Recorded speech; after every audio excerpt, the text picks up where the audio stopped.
I want to start by doing some snap market research, okay? A little bit of research to get us going. I'd like you to put your hands up, please, if you have some form of loyalty card in your wallet or on your phone. Could be a coffee card, a Flybuys card, a one card. Okay, so most of you is the answer. And look, that's common, okay? Most New Zealanders are part of some loyalty program or have some loyalty card. Second question's a bit tougher. And be honest, okay? How many of you would say that loyalty card or loyalty program influences your behaviour in some way, even just a small bit? Okay, well, I'm going to take a stab at about sort of half of those who put their hands up before. And in fact, that too is about common, okay? Flybuys has about 2.4 million active card holders. About half of those would say it's a major consideration in where they shop. Now, the third question is the toughest one. Be really honest this time. How many of you would say that loyalty card or loyalty program actually makes you more loyal to the brand? Okay, so very few, okay? And that's kind of interesting, isn't it?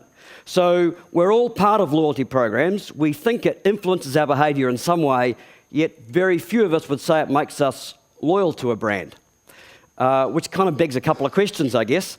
The first one being, why would we bother as companies having loyalty programs if they don't seem to generate the thing they promise, which is driving loyalty? And I'm going to try and answer that question over the course of this presentation. Now, I've got to say that having worked in the loyalty industry for the last 20 years, even I struggle with this word loyalty, okay? Because it is a very emotive word. We are loyal to many things. Yeah, we're loyal to our friends, our family, our countries, our sports teams, our ideas. But if you put consumers in a room, very few will use the word loyalty.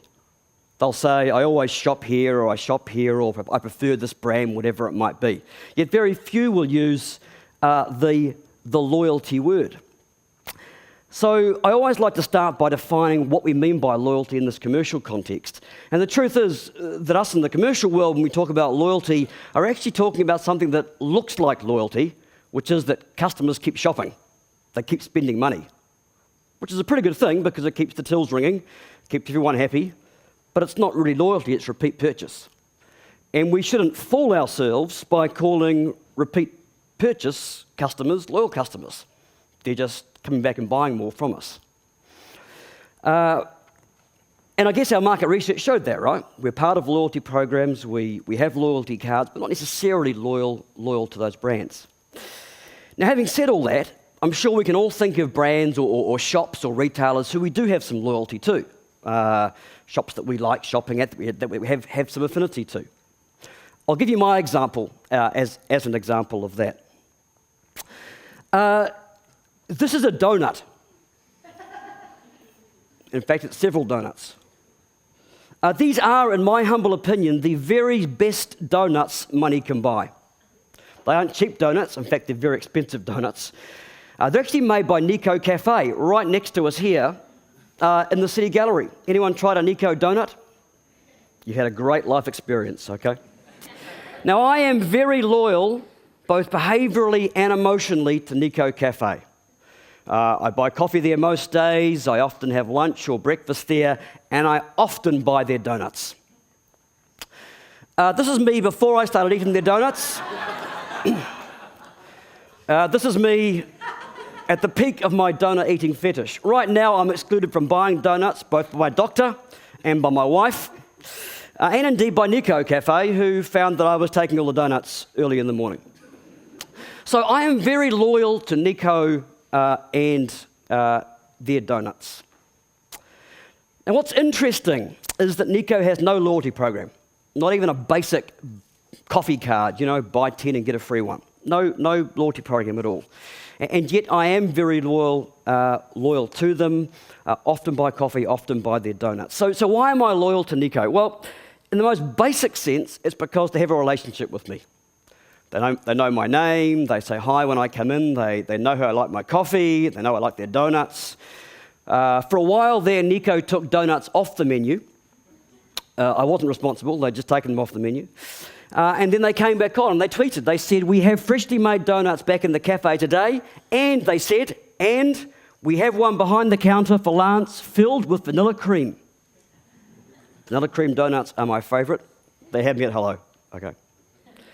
So what does this humble donut teach us? Well, it teaches us everything there is to know about loyalty. First off, you've got to have a great product, okay?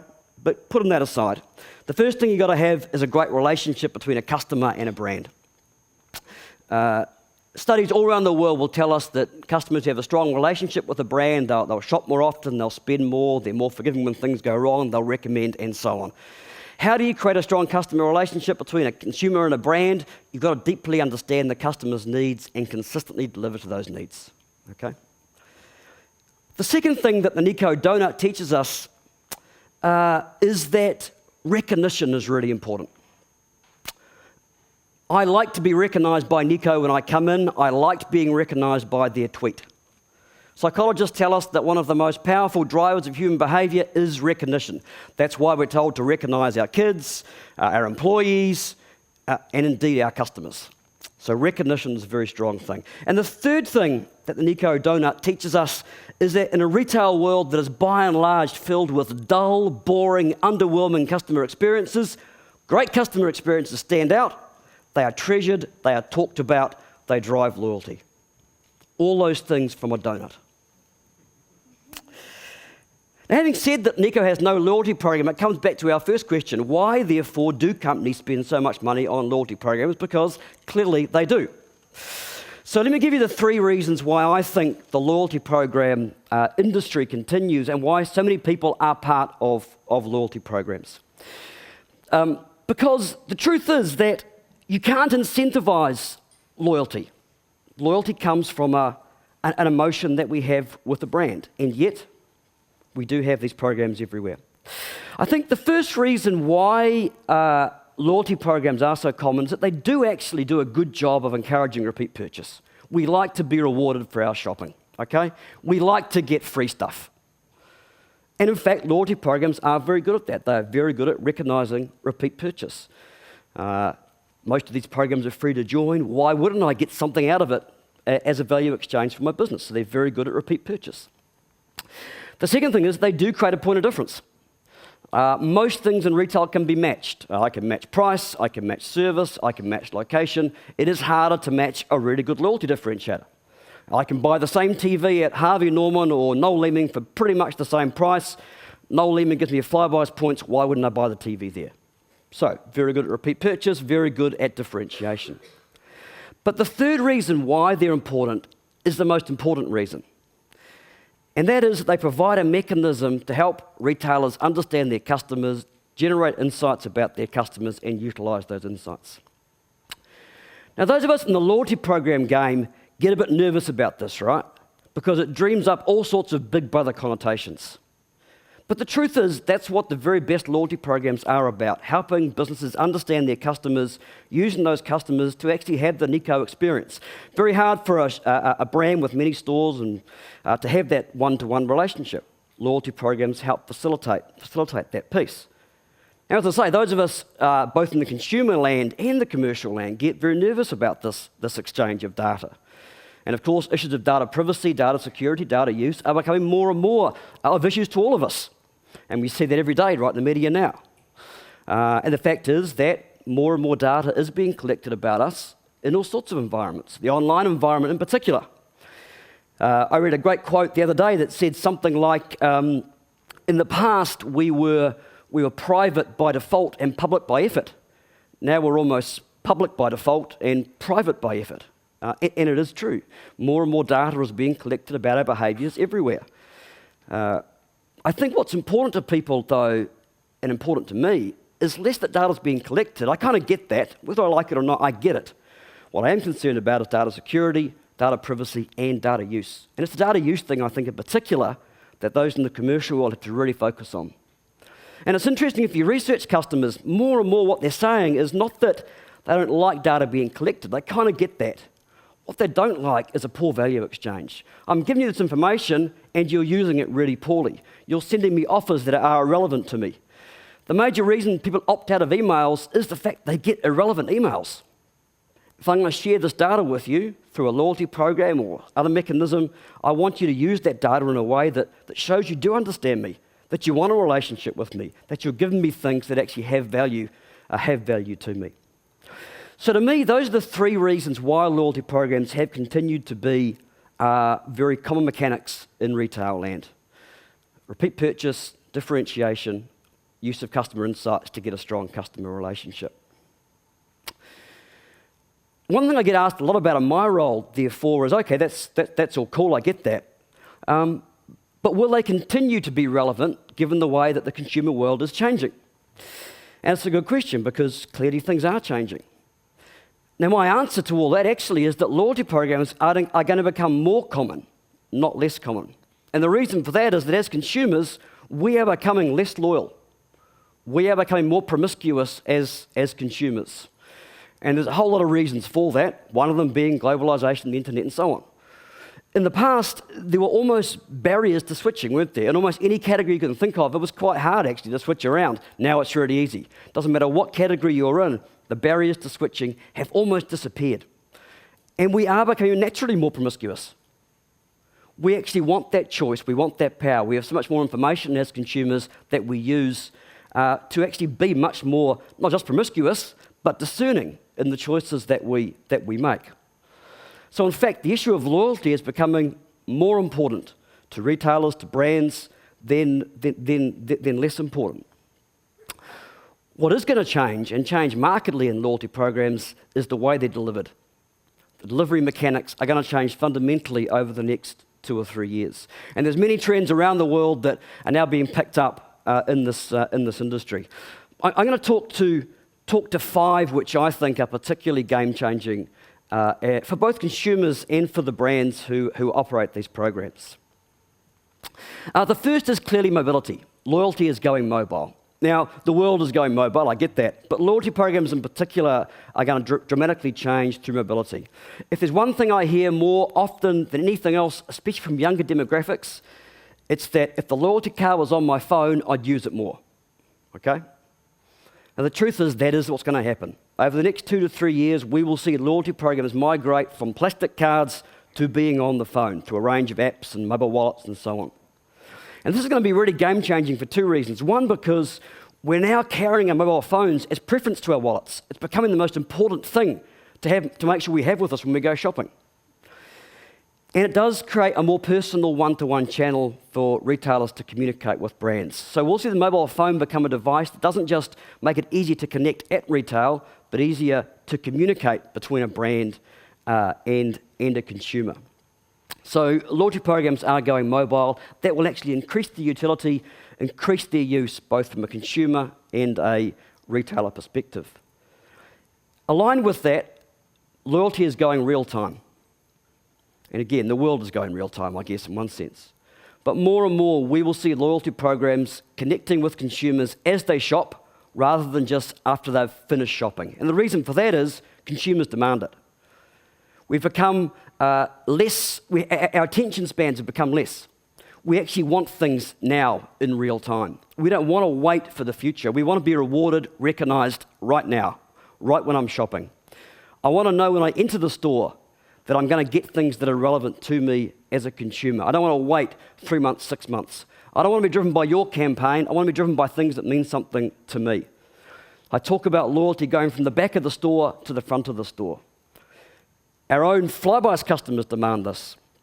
One of the things you can do now is you can redeem for a reward right now and pick it up on the way home. And that's what they want. They want instant recognition, instant redemption, a real-time experience.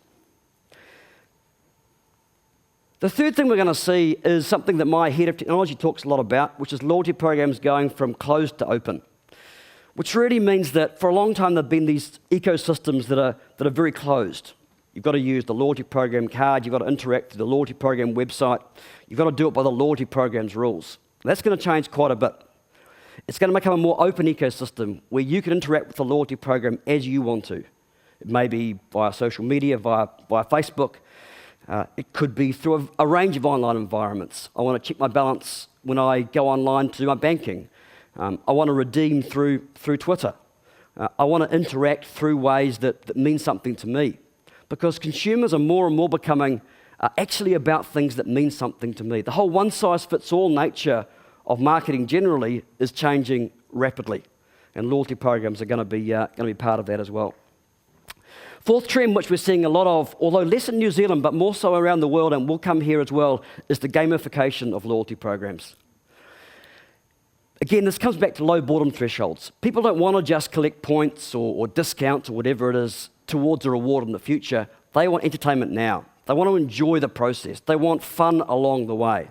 So we're going to see loyalty programs have more and more of this gamification element, more and more of this fun on the journey to the ultimate reward. And we've started to see that creep into more and more of the loyalty program mechanics, especially through social media, as a way to actually have more entertainment along the way. And we are going to see much more personalisation of loyalty programs. The whole one-size-fits-all thing, as I said, is disappearing. More and more we will see people say, I want to be rewarded in ways that mean something to me. I want to design my own loyalty program. I don't want your rewards, I want my rewards. This is how I want to interact with you, not the way that you tell me to interact with you. And there's a couple of things driving this. Clearly one is personalisation, is the insights that retailers are getting about customers. And again, part of it is consumer demand.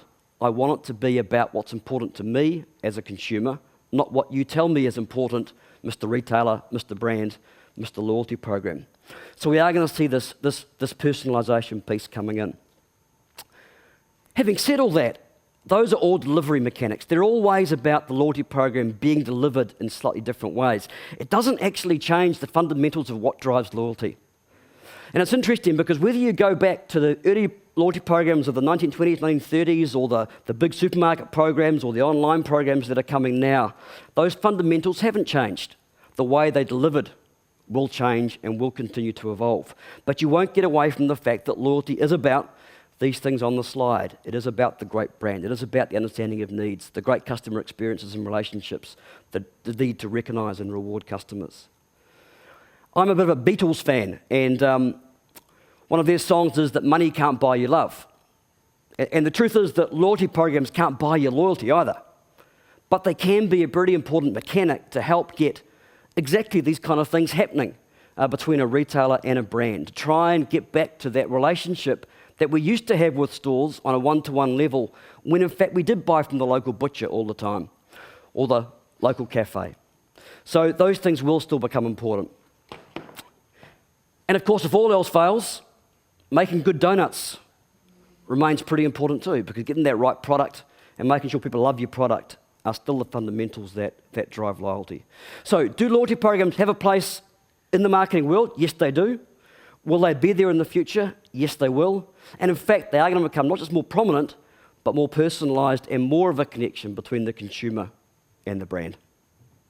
Thanks very much.